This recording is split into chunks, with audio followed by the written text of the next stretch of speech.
नमस्कार मित्रांनो, आपली एखादी वस्तू ड्रायव्हिंग लायसन, पासपोर्ट किंवा कोणतेही कागदपत्र हरवली तर आपल्याला पोलीस स्टेशनमध्ये जाऊन एनसी करून त्याचं प्रमाणपत्र सादर करण्यास सांगितलं जातं। मग आपण धावत पळत पोलीस स्टेशन गाठतो।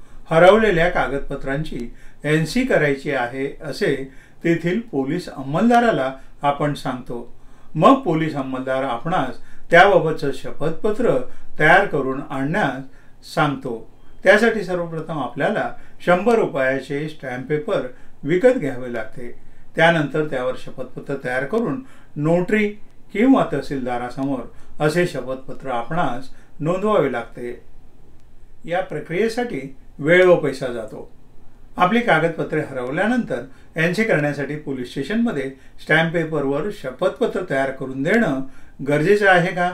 त्यासाठी कायद्यात कोणत्या तरतुदी आहेत याबाबत पोलीस खात्याच्या वरिष्ठांचे नक्की काय म्हणणे आहे ते आपण आजच्या या व्हिडिओतून जाणून घेणार आहोत। त्यासाठी तुम्ही हा व्हिडिओ सुरुवातीपासून शेवटपर्यंत पाहणं आवश्यक आहे। मी आहे तुमचा मित्र धनराज खरटमल। तर मित्रांनो, याबाबत पोलीस आयुक्त नागपूर शहर यांनी हे पत्र जारी केलंय। या पत्रात नक्की काय म्हटलंय ते आपण प्रत्यक्ष स्क्रीनवरून जाणून घेऊया। महाराष्ट्र शासन कार्यालय पोलीस आयुक्त नागपूर शहर, police Bhavan, West High Court Road, Civil Lines, Nagpur 440001। परिपत्रक 2।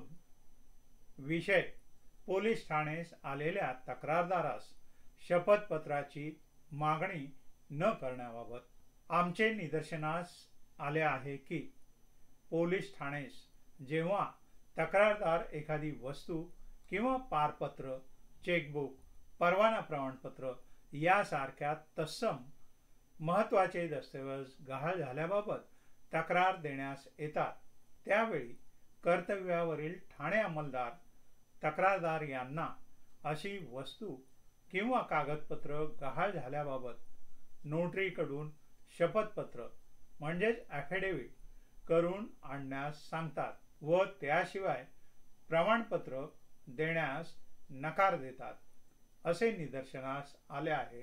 ही बाब बेकायदेशीर व आक्षेपार्ह आहे। गहाळ झालेल्या वस्तू अगर कागदपत्राबाबत शपथपत्र घेण्याची कोणतीही तरतूद प्रचलित कायद्यामध्ये नाही, तरीही पोलिसांकडून अशा शपथपत्राची मागणी केली जाते व तक्रारदाराची अडवणूक केली जाते। तरी आपणास याद्वारे आदेशित करण्यात येते की एखादी व्यक्ती पोलीस ठाणेस वस्तू किंवा दस्तऐवज गहाळ झाल्याबाबत तक्रार देण्यास आली तर त्याच्याकडून गहाळ झालेल्या वस्तू अगर कागदपत्राबाबत गहाळ प्रमाणपत्र देण्याकरिता ॲफिडेव्हिट किंवा शपथपत्राची मागणी करण्यात येऊ नये। अशी बाब निदर्शनास आल्यास सदर बाबत गंभीर नोंद घेऊन संबंधित कसुरी करणाऱ्यावर खातेनिहाय कारवाई करण्यात येईल याची नोंद घ्यावी। Doctor Ravindra Kumar single, police आयुक्त नागपूर शहर।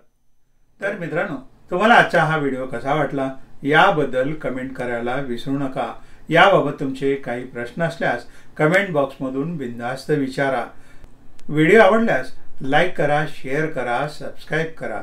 माझे असेच कायद्याचे आणि तुमच्या फायद्याचे व्हिडिओ लगेच मिळण्यासाठी बेलच्या बटनावर क्लिक करून नोटिफिकेशन ऑन करायला विसरू नका। धन्यवाद।